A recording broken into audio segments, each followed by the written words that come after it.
My name is Matthew Walker. I am a professor of neuroscience and psychology at the University of California, Berkeley, and I am the author of the book, Why We Sleep. We certainly know that a lack of sleep will actually prevent your brain from being able to initially make new memories. So it's almost as though without sleep, the memory inbox of the brain shuts down and you can't commit new experiences to memory. So those new incoming informational emails are just bounced and you end up feeling as though you're amnesic.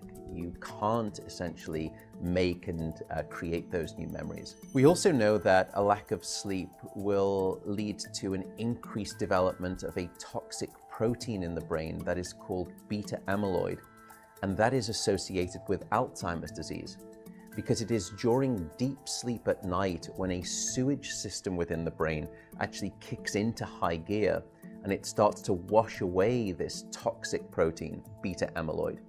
So if you're not getting enough sleep each and every night, more of that Alzheimer's related protein will build up.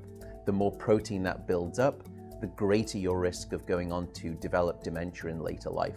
What are the effects of sleep deprivation on the body? Well, there are many different effects. Firstly, we know that sleep deprivation affects the reproductive system.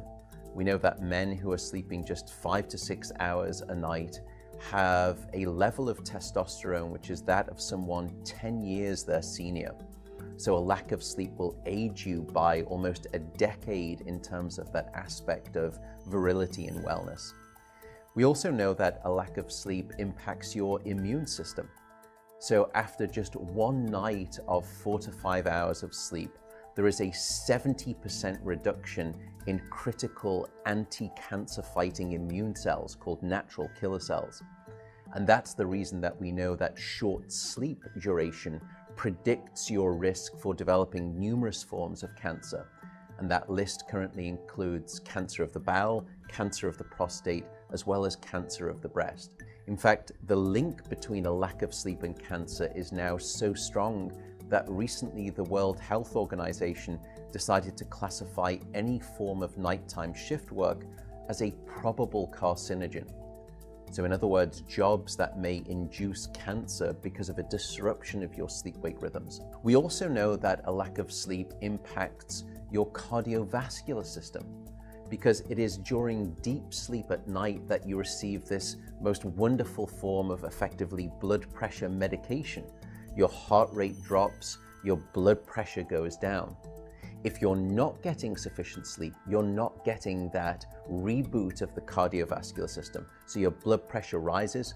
You have, if you're getting 6 hours of sleep or less, a 200% increased risk of having a fatal heart attack or a stroke in your lifetime. There is a global experiment that is performed on 1.6 billion people twice a year, and it's called daylight savings time.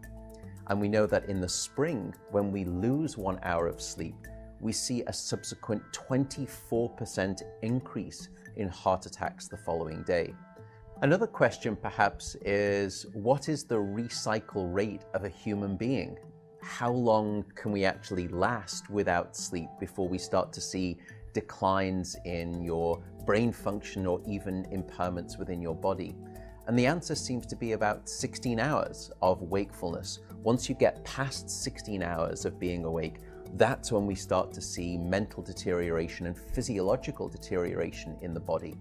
We know that after you've been awake for 19 or 20 hours, your mental capacity is so impaired that you would be as deficient as someone who is legally drunk behind the wheel of a car. So if you were to ask me what is the recycle rate of a human being, it does seem to be about 16 hours, and we need about 8 hours of sleep to repair the damage of wakefulness. Wakefulness essentially is low-level brain damage.